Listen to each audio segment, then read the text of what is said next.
Welcome to the Business Boys Talkin Business Virtual Power Lunch. Please welcome your hosts, Tyler Price and Brian Magleby. Hey, sorry, I keep doing the peace sign. Thumbs up, baby! So, hey, I'm Tyler Price with the Small Business Development Center. And I'm Brian Magleby with the Idaho Innovation Center. And we have got an extra chair here. Yeah. What an exciting show we've got and set up for today. INL is in the house. They're kind of a big deal here. They are. Largest employer of Eastern Idaho. I'm just glad that you referred to it as the INL. INL. So I'm going to slaughter that a couple times, I'm sure, today. Yeah. But, you get one slug every time I happen to mention the site. Yeah. We will be talking about INL today in Talkin Business. So we're excited. We've got a great show today. At the end of the show, we're going to talk about some coming up weeks that we have. Big speaker next week, Doug Sayer. Oh, yes. We'll be talking about his interview next week. We'll be talking about, but we've got the one and only Premier Technology. Yeah, and Doug does some work with the INL as well. So a lot of work. So it's going to tie in great together. Grateful that he's coming out. Yep. So. We've got the week after Doug, actually on the 8th of June. If we want to put that graphic up, we've got the patent and trademark attorney coming to town, and we've got a workshop that we're going to be doing right before Talkin Business at the Innovation Center. And he's going to be talking all about patents. It's a guy coming in from San Diego, and he specializes just in patents. We've got Jack Briggs, who's a member of our. Well, he's a tenant at the Innovation Center, and all he focuses on is trademarks. So we're going to be doing a workshop on the 8th of June from 10 to 11. We'll be wrapping it up in time to come down here. They'll both be on our show that day. But if you want to come and ask questions specifically to learn more about patents and trademarks, June 8th is the day. That's what the whole topic will be before and then again at Talkin Business. So excited for that big event. So. Yeah, I got to say, Brian, you do a great job because I just kind of show up. This guy works so hard to make these things, and I just want to give you a lot of credit. Checks in the mail, so it's good to be here today to be talking to INL. We have two of the great people from the site, Amy Lientz and STACEY Francis, and we're going to be talking a little bit about what they do for the community here and throughout Eastern Idaho, throughout the state, actually.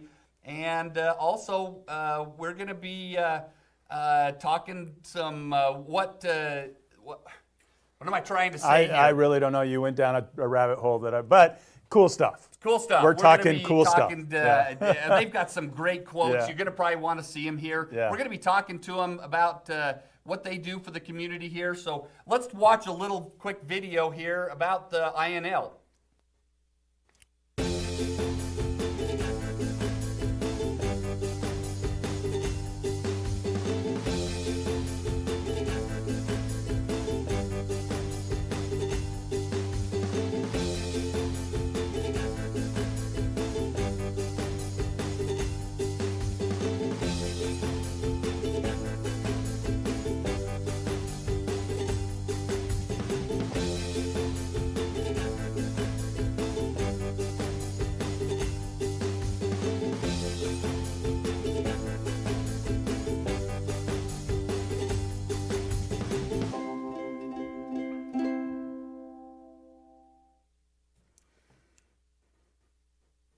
Well, great.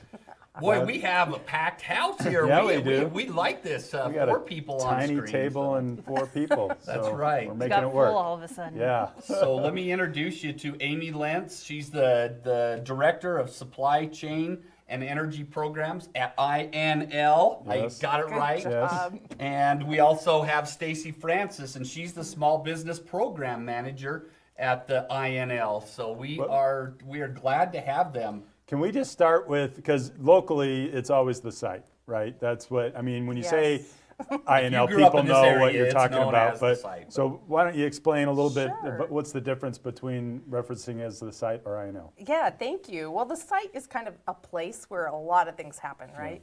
But I think it's very important, especially in your seminar, that people understand there's a lot of differences out there when we talk about who's doing the work. So STACEY and I both work for Idaho National Laboratory, and it's managed by Battelle Energy Alliance. Yes, and we're very focused on the research and development, but we're also the operations for the site for the entire 890 square miles. Wow. But also, people also think about the cleanup project, the Idaho Cleanup Project. That's not us. That's Fluor, Idaho. And then also there's the Naval Reactors Facility that's on the site that's also managed by a Fluor consortium of businesses too. Wow. So it's really important to know who you're doing business with. That And is. we're going to talk about Battelle Battelle Energy Alliance, Yeah. INL. And today. INL. Very good. Well, that was, they say you learn something new every day, Yep. and I learned that there. Yeah. So, but I'm going to be watching out for the slug from Tyler, because I'm sure I'm going to slip up. I'm and just going to mock you openly. So we're glad to have them. Kind of go over and tell the folks about what your job responsibilities are there at the site. Did it. Opening. We're not on camera. There we go. There we I got go. a slug. That's INL. Can I do it too? Yes, yes. Oh man, I'm gonna get it from both sides. All right. Well, I can start. STACEY, Yeah, if you like. go. Okay, so I'm the director of what they call the supply chain for our energy programs. And so what that means is I'm helping to build the strategy of our future pipeline of workers along with what we need in terms of the businesses. So it's going to be really important to grow the supplier base in our region because there's so much opportunity, there's so much growth. And we put this position together probably almost 2 years ago now, because as we looked forward, we saw how much we needed to have a good, strong workforce, but we also needed really good businesses to help us with our mission success. So my job is to help with the workforce as well as building our supplier base. And that means in our region, and that includes all of Idaho and our neighboring states. So, Very good. Very good. And before we kick it to STACEY, I just want to clarify then. So when you're talking about purchasing, what type of things are you and you're working in that part of it? So from toilet paper up to high tech equipment. Then. think about, and STACEY can get into this Yeah. a little bit further, but the INL, the site is 890 square miles. Yeah. So it's almost as big as a county with lots of little mini communities and cities, including a really strong group of people and buildings here in Idaho Falls. So just like a county, we need lots of things. Yeah. It's the gamut. Yeah. So Very cool. Yep. Sorry, STACEY, to Now, jump in. tell us about what Yeah. STACEY What Branch does STACEY do? Well, what does STACEY do? I am the Small Business Program Manager, and what does that mean, right? While Amy works at the strategic level, I'm really the boots on the ground person. What do we need day to day to accomplish our missions? So it's that toilet paper, the paper clips, the consumables, but it's the nuclear fuel, it's construction, it's it runs the gamut. So it's everything from A to Z and probably 47,000 things in between. And my job is really a connector. I help identify small businesses, any business that wants to do work with the Idaho National Laboratory. There you go. Hey, I promise I will not hit you. you won't hit. Oh, good. What a relief. Yes. My job is to connect those companies that want to do work with us to the right individuals internally who are making the decisions for what it is that we need. Yeah. So that they can look at skills, competencies, maybe niche areas, and use those companies then to help fulfill the missions. Very cool. Very good. And we've got a slide. If your business has wanted to do business with the government, I just want to say stay tuned. We will have the information of what you need to do so you can look into doing business with the government. We'll just tease it a little bit, but it will be at the end of the show. And so how much of that is local versus national? Because you see when they talk about on the calls that we're on, hey, look at Idaho got this much in funding, and we were really at the tail end of per state. And then some people kind of brought it to be aware of, and we've really bounced up to where we are capturing a lot of that. So Yeah. is that your responsibility to try and decide, or you're just putting people together? Well, I'm putting people together, but you know, the Idaho National Laboratory has been fortunate in the last few years in that our business volume is growing significantly. Our mission areas are fully aligned with the priorities of the nation, right?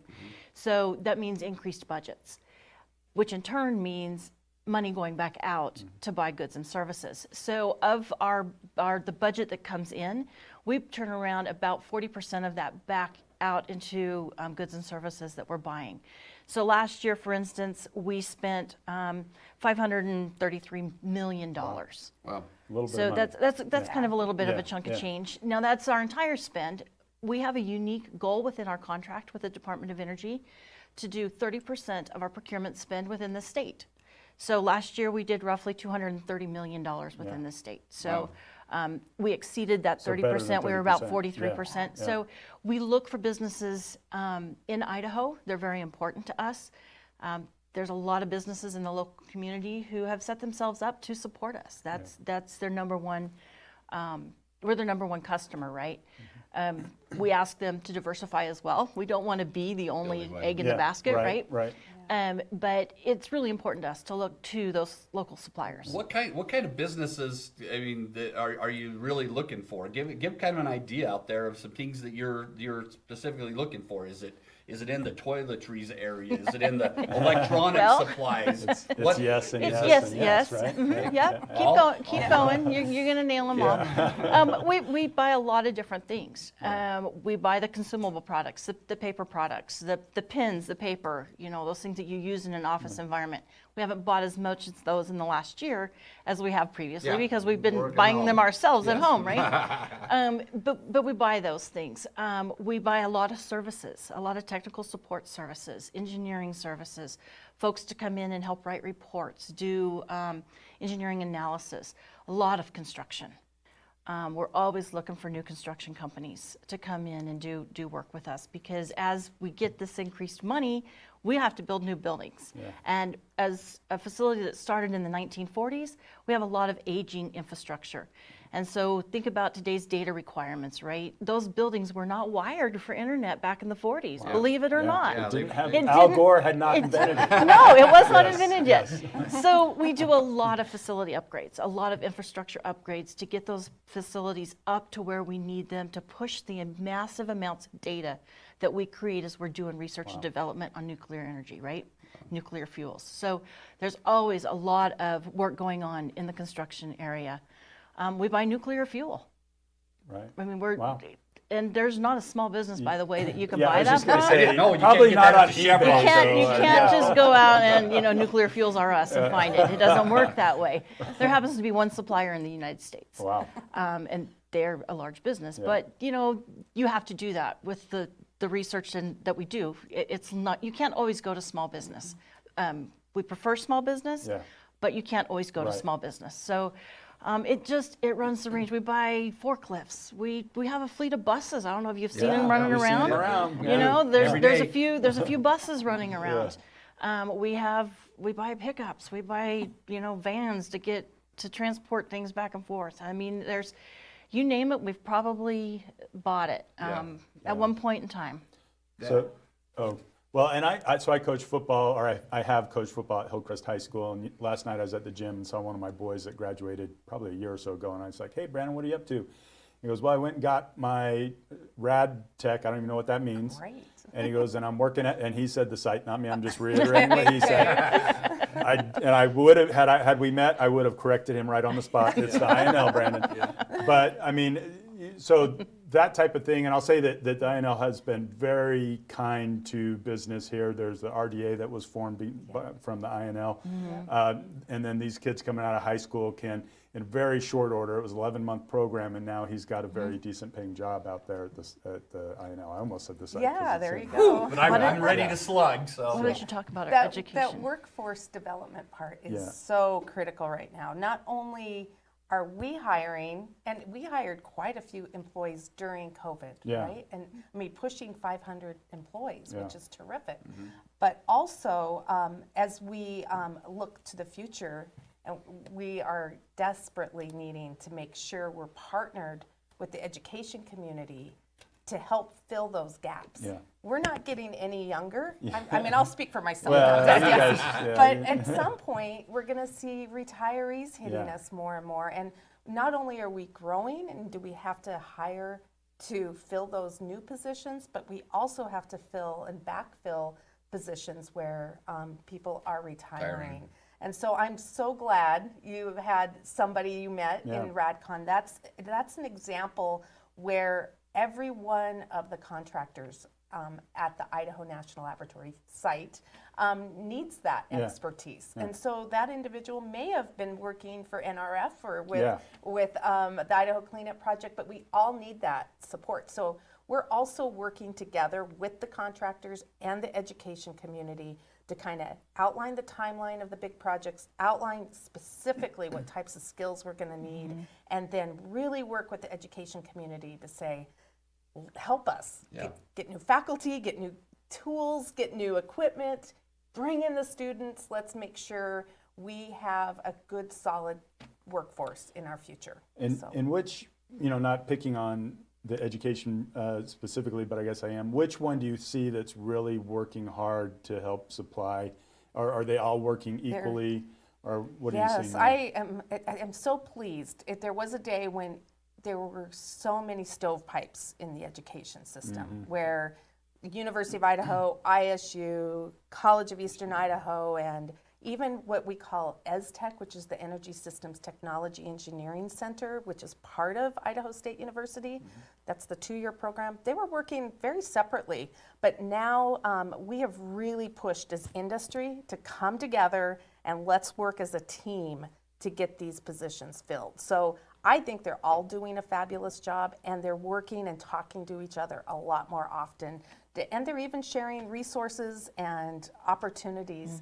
But the other part that I just wanted to share, because you mentioned Doug Sayer, that the suppliers that we have also need people. Yes. And so we're in conversations with Doug Sayer all the time, and with others that need people, just saying, what are your challenges? And then also sending the educators back out to the industries to really get down to the specifics of what they need and when they need it too. So So tell us about some of the projects that you have coming up, the buildings that you have coming up, my and gosh.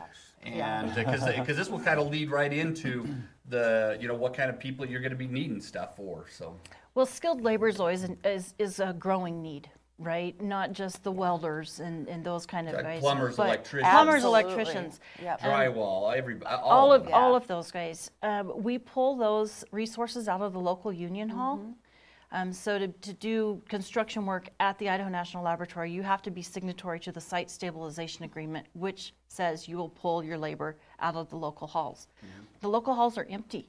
A lot of times you can't get the resources that you need. So it's that skilled labor across the board.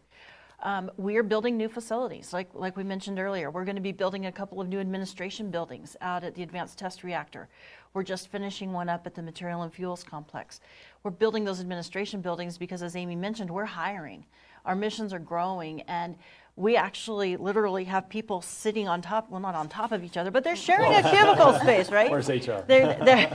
Well, we're not there now. Yeah, Everybody's sitting in their living room, or at the kitchen table. But when we go back into the facilities, space is an issue, and that's why we're building these new buildings. We're building out, we have a security facility that's being built.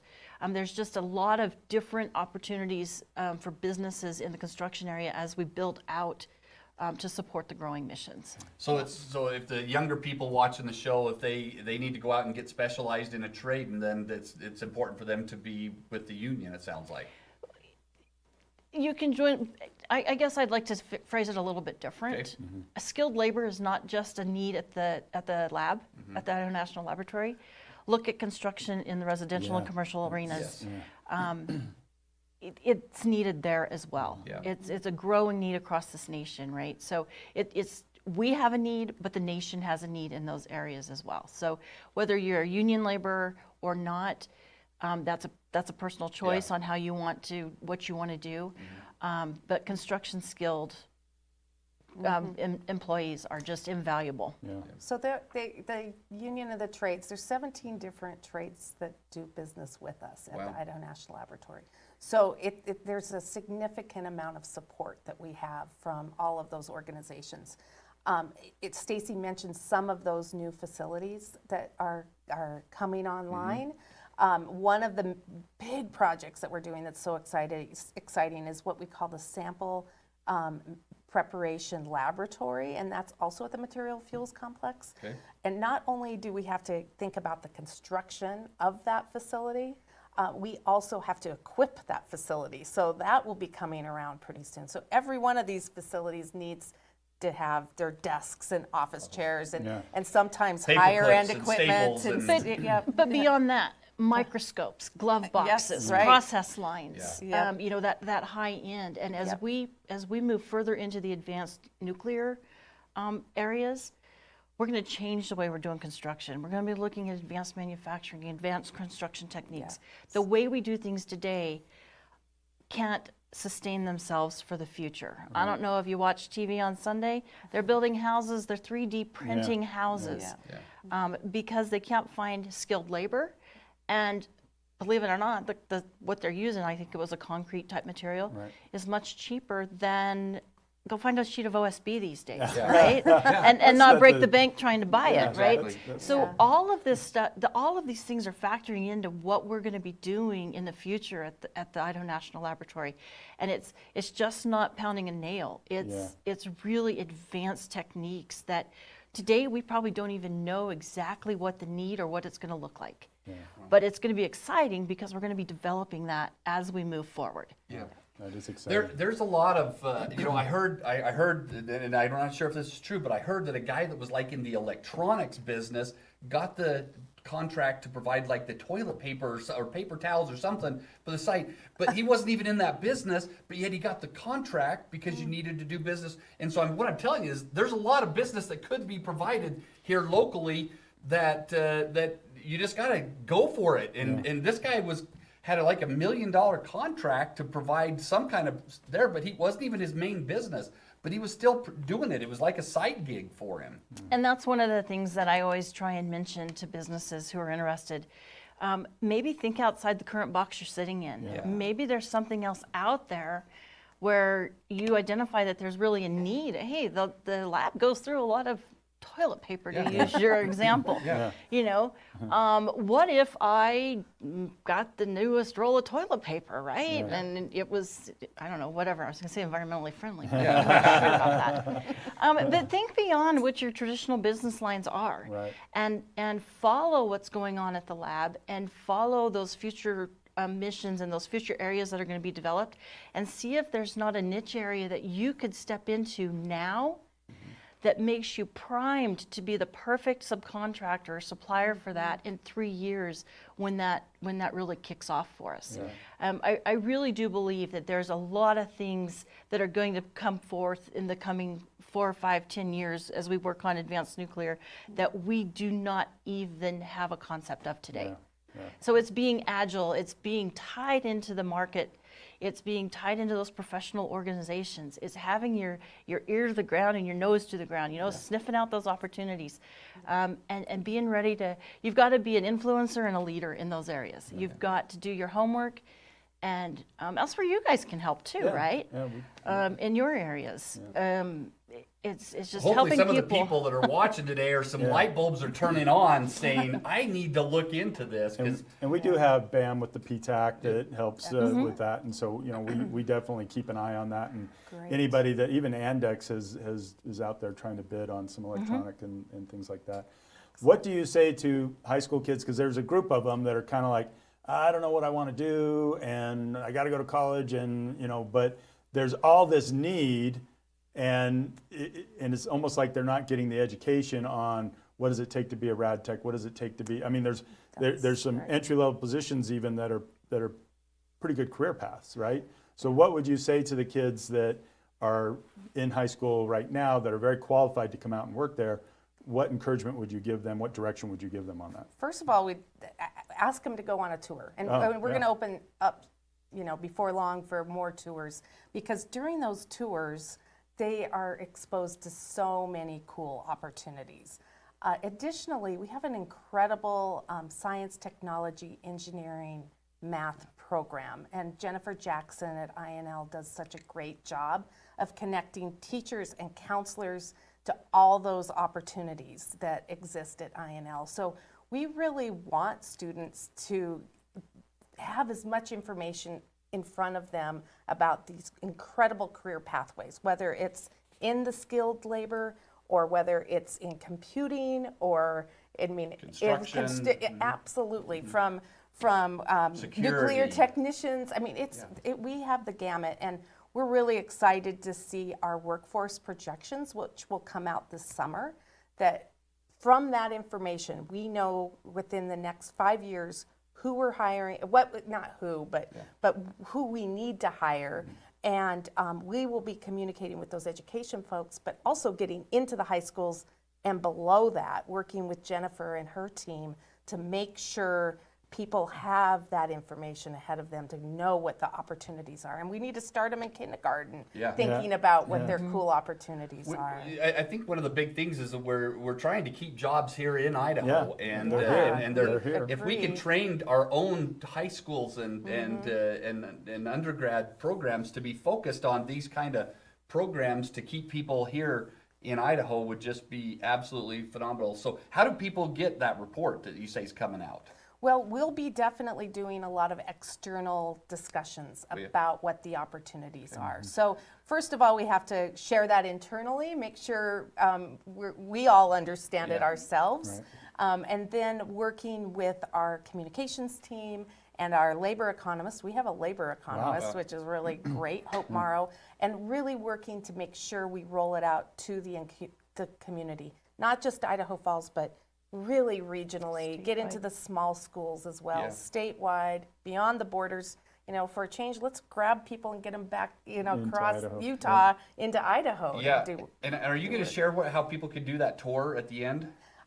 Is that on your last slide? It's not on my last slide. However, there's probably some other contact information on that slide.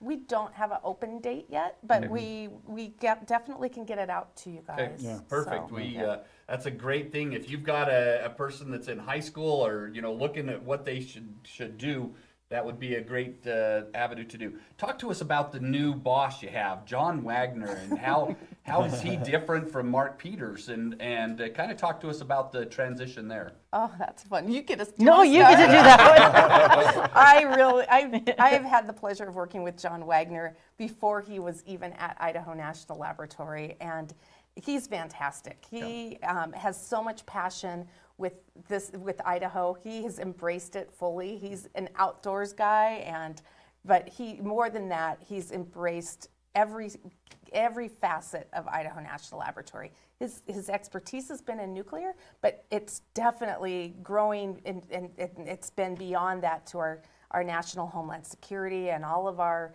activities that we do in the environment and in the energy sector. I'm excited with a lot of things he's launched. He just launched some really new and exciting programs that you're going to hear about soon. And I've enjoyed working with him. How's that for a teaser? How's that for a teaser? Yeah, so STACEY, anything You'll else? have to get John over here to announce those to you guys and let you know. Right. I've worked with John, when he was in the nuclear engineering.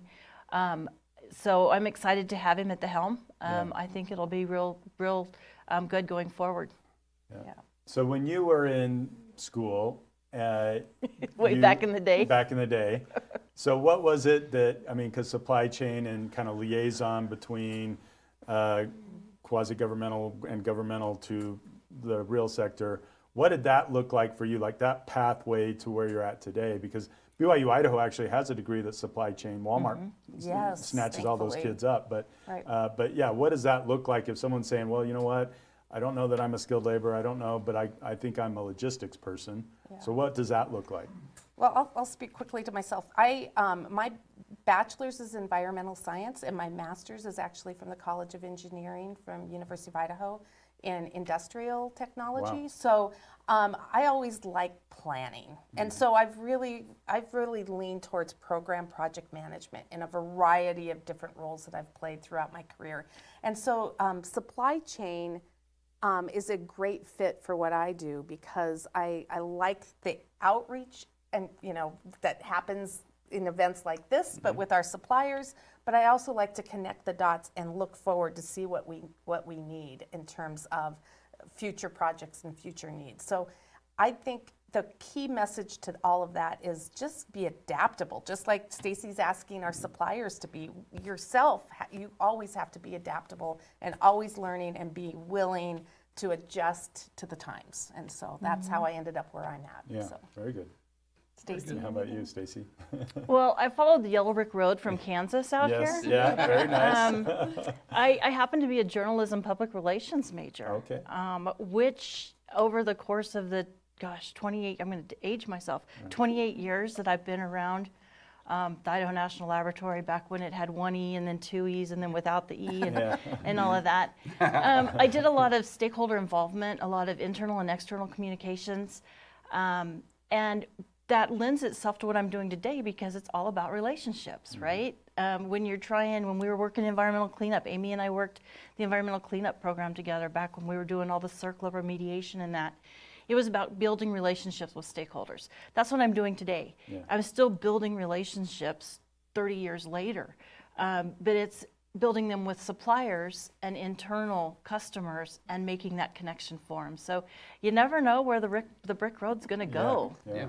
Talk to us about COVID. Just a quick question on COVID. How has it affected the site? Oh my gosh. can I get ready? Ready? 1, 2, 3. All right, I deserved it. So at INL, how has COVID affected, and what's the direction going forward? Well, when we got sent home last March, things changed significantly really fast, right? We were called in and said, grab your stuff and be gone. Oh, wow. And it was like, we thought we were leaving for a couple weeks. So we took you took your laptop because you were gonna need that, and you took, it was random stuff. I had to go back into the office I had to get another monitor because I have old eyes and I couldn't work with just my laptop monitor. And it was like a time warp. It was like time was standing still when we went back into the offices. There was bottles of water, half drank, sitting on the counter. Wow. I threw some really nasty stuff away out of my refrigerator. So it entered a time warp when we got sent home. And here we are over a year later. We've shown that we can do our job successfully from working from home. We've adapted. Some of us don't love it as much as others. I'm a social person. I miss being around people every day. So that's been hard. But as far as the supply chain and what we needed immediately when COVID hit, we had a huge need for additional safety supplies, right? And just like the rest of the world, we were looking for hand sanitizer and safety wipes and, an N95 mask. Could you find one of those? Not for the first few weeks. No, not for the first few weeks. And so the supply chain, and especially the local community, really rallied around what our needs were. We ended up buying hand sanitizer from a distillery up in Rigby. Yeah. And we ended up getting masks from a small company out of Utah and one out of Boise that immediately changed their production line and started making masks. Yeah. And so we were able to get like 36,000 masks right away. Because remember, while those non-essential folks like Amy and I were sitting at home at the kitchen table on a computer, we still had operational staff that had to go to work. We had a reactor that was running. Right. We had fuel lines that were, we had experiments going on. We had people that still had to go to the site, and they had to do it safely. I did do that. Thank you, Amy. Thank you, Amy. I'm not the only one. Yep, I deserve that. Right there, Amazing. right in the old arm. So we were lucky. We have a local business owner who, when she went to a local warehouse store and saw hand cleaner or hand sanitizer or Clorox wipes on the counter, she would call and say, do you want them? And she'd pick them up for us, and we'd send her an order, and we'd get Clorox wipes. Yeah. So the local community really rallied around us. Yeah, that's good. No, nothing. It's great that we are going to go back to work Yes. pretty Amen. soon. Do you see it? Is it happening in the coming weeks? Is No, what a you're couple saying? months. Couple Yes, months. yeah. Oh, good. Good. Well, we're excited for that. This has been a great discussion. I hope that the businesses, not only here in Eastern Idaho, but throughout the state, have learned that there is a lot to do. So kind of share with us what's on this going to be up here on this last slide. You want to post? Yeah, there you go. There you go. So for companies who are interested in getting started with working with INL, there's a few steps that you need to go through. You need to obtain that Dun & Bradstreet number. That will soon be going away, and it will be called the Unique Entity Identifier, which just launched Monday with the System for Awards Management, right? So you'll need to be registered. All companies will need to be registered in the System for Awards Management, not just to do work with Idaho National Laboratory, but to do government work. So any government work, you're going to have to be registered there. Obtain that employee identification number. We cannot accept social security numbers. It's PII. Mandatory. So you can't have a social anymore. We have to have the EIN. Register in that System for Awards Management, like I mentioned. Complete the registration in our vendor portal. You have to be registered there. It's real easy, vendor.inl.gov. And then the next step is to forward your line card or your capability statement to me. That's small.business@inl.gov goes directly to me. You can send it to my personal email too. That's Stacey with an ey.francis@inl.gov. I'll get them both places. And then one of the important things, and this is going to tie back to what you're going to ask me about my quote here. Yes. In just a few minutes. So I'm going to tie them together. So Amy has to do that on her own. Very good. Very good. Do it. See how I did that? My quote is about. It's from. Do you want to read my quote? Since I can't see it. Is that it? Oh, there we go. Yeah. Okay. Oh, that's Amy's. This one's mine. It's okay. I can read it. What do we need to start a business? 3 simple things. Know your product better than anyone, know your customer, and have a burning desire to succeed. And that's from Dave Thompson with Wendy's, right?